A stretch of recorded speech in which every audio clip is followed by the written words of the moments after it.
A humilde virgem permaneceu por 3 meses junto de sua prima Isabel, os quais transcorreram bem depressa, em meio a piedosas e suaves conversas. Maria ajudava sua prima, já idosa e grávida, nas atividades do dia a dia, e sua presença era por demais apreciada e amada por seus anfitriões. Afinal, o Filho de Deus que ela carregava em seu ventre inspirava a mais profunda alegria e caridade naquele lar. Mas era preciso que a Virgem retornasse a Nazaré. Então Maria se despediu dos seus anfitriões bem-amados. Zacarias e Isabel derramaram lágrimas na partida da Virgem e seu bendito filho. E Maria também chorava, pois um pressentimento a advertia de que, depois daqueles 3 maravilhosos meses na casa de sua parenta, dias de grande provação começariam para ela. De fato, seu retorno a Nazaré tornou-se ocasião de terríveis angústias. Desde o reencontro com seu esposo, José não pôde deixar de notar os sinais inequívocos da sua futura maternidade.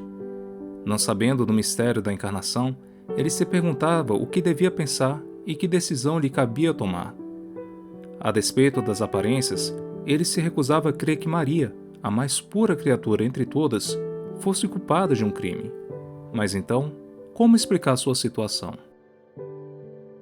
Maria lia no semblante do seu esposo as cruéis perplexidades que transtornavam sua alma.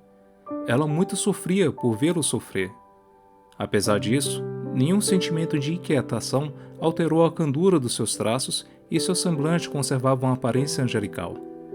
Como nenhuma palavra humana podia acalmar as legítimas ansiedades do seu esposo, ela se sujeitou à providência divina e aguardou em silêncio até que aprovesse a Deus por fim aquela provação da maneira como ele desejasse. Com um coração contrito, José tomou a decisão que lhe pareceu mais conforme a justiça. Sendo demasiadamente submisso à lei para continuar a residir com Maria antes da explicação do mistério, mas demasiadamente caridoso para entregar ao juiz uma mulher que considerava inocente, ele decidiu deixá-la discretamente e sem rumores. Por muito tempo ele lutou contra si mesmo antes de executar seu projeto, pois muito lhe custava abandonar uma órfã, uma parente e uma esposa de quem era o único protetor. Mas por fim, sem deixá-la de maneira alguma suspeitar, ele se preparou numa noite para partir e adormeceu após ter oferecido a Deus as suas orações.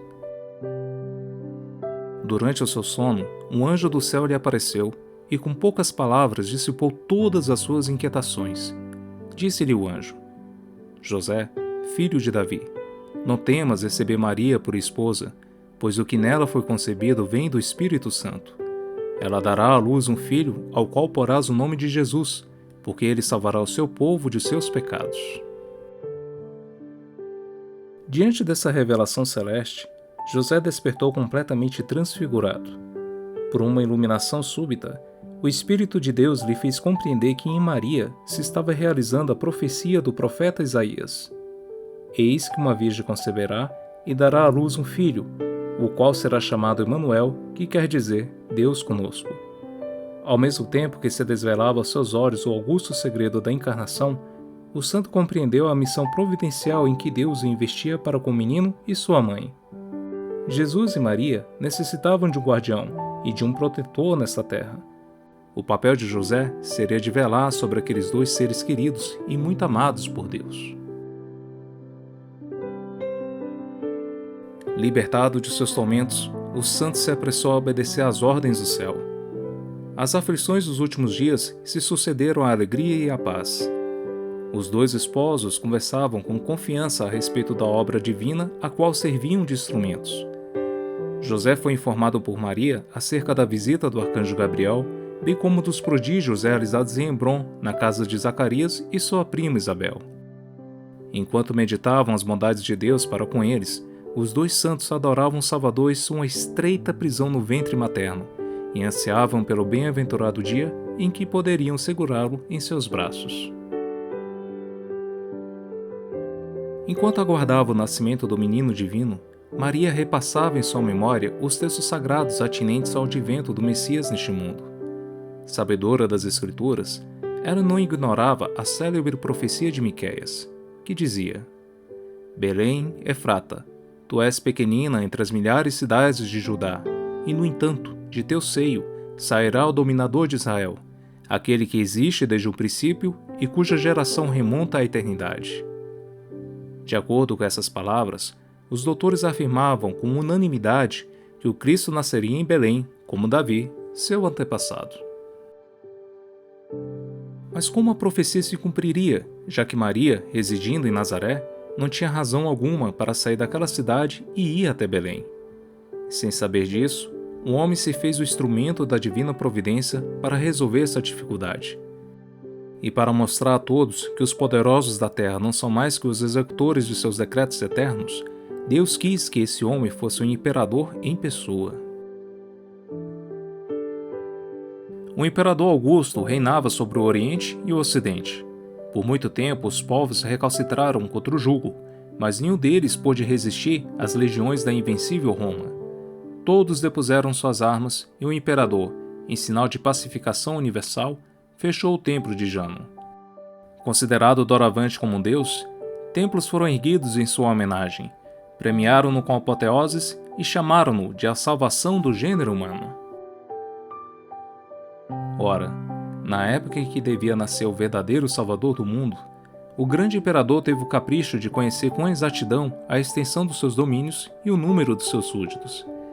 Ele emitiu um edito imperial ordenando o recenseamento geral da população, tanto nos reinos tributários quanto dos povos incorporados ao império, e a Judéia não escapou a esse edito.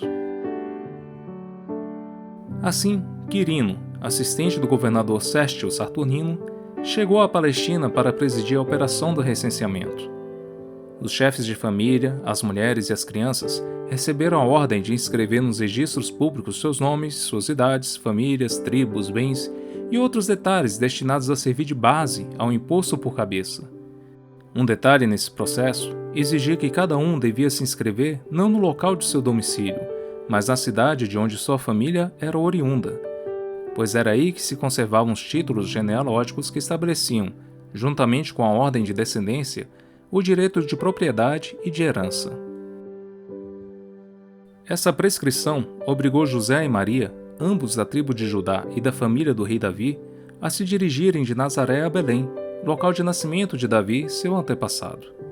A mãe do Messias se admirava como Deus mesmo a conduzia ao local onde o Cristo devia nascer, e como edito imperial colocava em movimento os povos do universo, a fim de que uma profecia saída da boca de um profeta de Israel, 7 séculos antes, recebesse naqueles dias o seu cumprimento. Os dois se colocaram na estrada e, após uma penosa viagem, chegaram a Belém, quebrantados de cansaço. Já era quase noite e os últimos raios do sol iluminavam a cidade onde havia nascido o rei Davi. Ao entrar na cidade, eles se viram como que perdidos em meio aos estrangeiros que chegavam de todas as partes do reino para serem recenseados. Em vão bateram eles em todas as portas, pedindo um abrigo para a noite. Nenhuma se abriu para recebê-los. Com as casas repletas de parentes e de amigos, os habitantes de Belém se recusaram a alojar aqueles desconhecidos, que, ademais, pareciam pobres e miseráveis. José e Maria se dirigiram então à hospedaria pública, onde as caravanas habitualmente se detinham, mas também lá encontraram uma tamanha multidão de viajantes e de animais de carga que lhes foi impossível se instalar. Repelidos de todos os lados, os dois santos saíram da cidade pela porta de Hebrom. Logo que deram alguns passos naquela direção, eles avistaram uma gruta aberta nos flancos de um rochedo. O Espírito de Deus lhes inspirou o pensamento de lá ficarem. Ao pôr os pés naquele triste reduto, eles perceberam que se tratava de um estábulo, onde se refugiavam os pastores e os rebanhos. Lá havia palha e uma manjedoura para os animais. A filha de Davi, depois daquela longa e penosa viagem, se sentou sobre um bloco de pedra.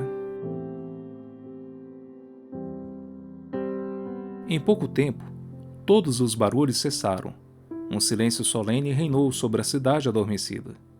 Sozinha, dentro da gruta abandonada, Maria velava e expandia seu coração diante do Deus eterno.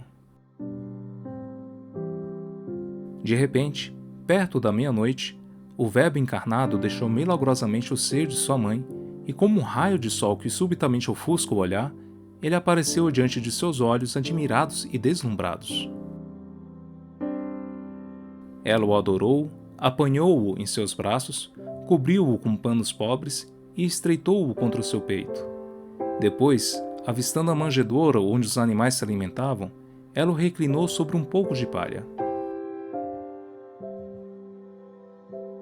E desde aquele estábulo que lhe servia de abrigo, daquela manjedoura que se tornara seu berço, sobre aquela palha que feria seus membros delicados, o menino dizia ao seu pai no céu: Não quisestes o sangue de bodes e de novilhas, envolveste-me nesta carne que as tuas mãos formaram.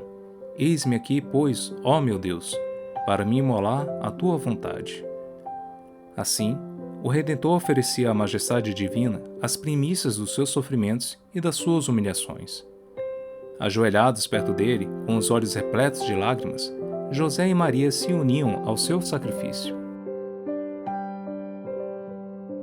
Durante aquela noite, alguns pastores guardavam seus rebanhos no vale vizinho do estábulo onde repousava o Filho de Deus.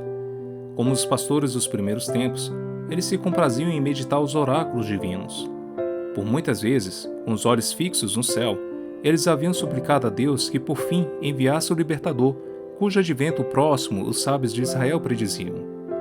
O Senhor se dignou de recompensar a fé daqueles humildes pastores. Rompendo a noite, uma claridade se difundiu ao redor deles, e um anjo do céu apareceu diante dos seus olhos deslumbrados. Não temais, disse-lhes ele.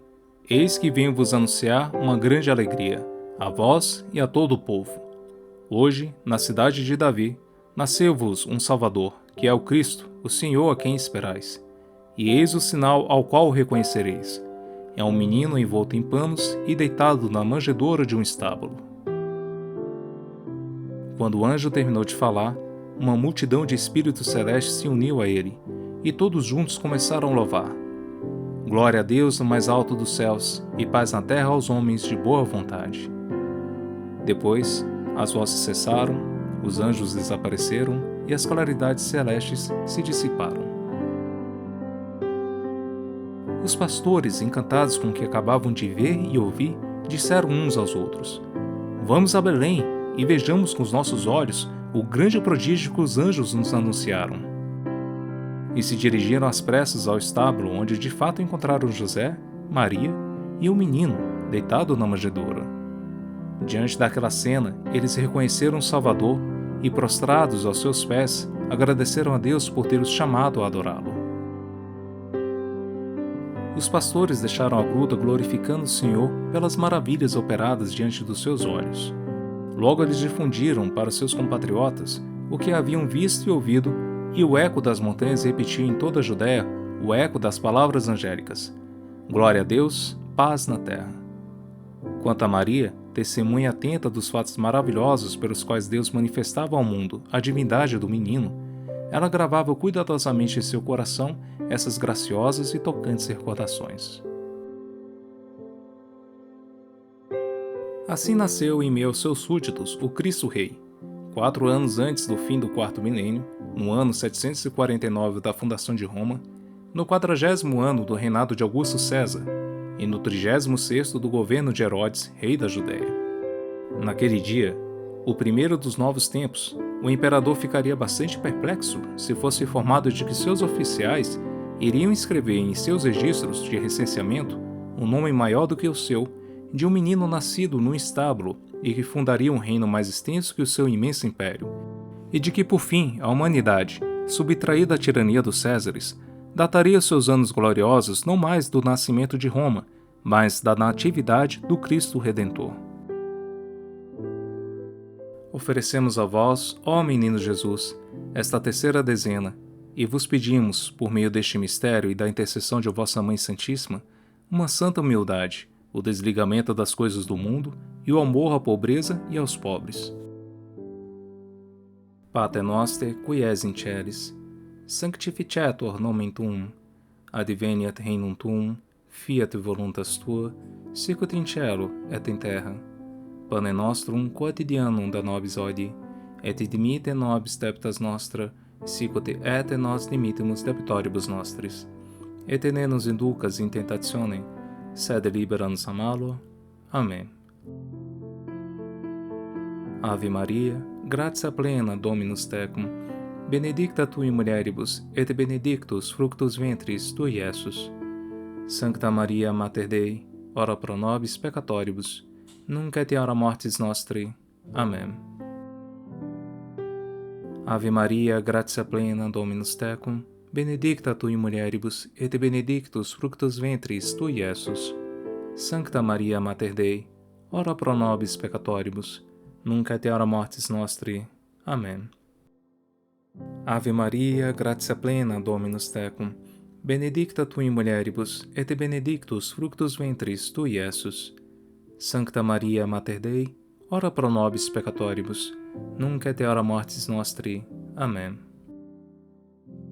Ave Maria, gratia plena Dominus tecum, benedicta tu in mulieribus, et benedictus fructus ventris tui, Iesus.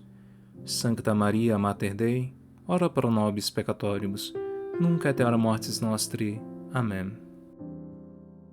Ave Maria, gratia plena Dominus tecum, benedicta tu in mulieribus, et benedictus fructus ventris tui, Iesus. Sancta Maria Mater Dei, ora pro nobis peccatoribus, nunc et in hora mortis nostri. Amém. Ave Maria, gratia plena Dominus tecum, benedicta tu in mulieribus, et benedictus fructus ventris tui, Iesus. Sancta Maria Mater Dei, ora pro nobis peccatoribus, nunc et in hora mortis nostri. Amém. Ave Maria, gratia plena Dominus tecum, benedicta tu in mulieribus, et benedictus fructus ventris tui, Iesus. Sancta Maria Mater Dei, ora pro nobis peccatoribus, nunc et in hora mortis nostri. Amém. Ave Maria, gratia plena Dominus tecum, benedicta tu in mulieribus, et benedictus fructus ventris tui, Iesus. Sancta Maria Mater Dei, ora pro nobis peccatoribus, nunc et in hora mortis nostri. Amém. Ave Maria, gratia plena Dominus tecum, benedicta tu in mulieribus, et benedictus fructus ventris tui, Iesus. Sancta Maria Mater Dei, ora pro nobis peccatoribus, nunc et in hora mortis nostri. Amém. Ave Maria, gratia plena Dominus tecum, benedicta tu in mulieribus, et benedictus fructus ventris tui, Iesus. Sancta Maria Mater Dei, ora pro nobis peccatoribus, nunc et in hora mortis nostri. Amém. Gloria Patri, et Filio, et Spiritui Sancto, sic ut erat in principio et nunc et semper, et in saecula saeculorum. Amém. Ó meu Jesus, perdoai-nos, livrai-nos do fogo do inferno, levai as almas todas para o céu e socorrei principalmente as que mais precisarem.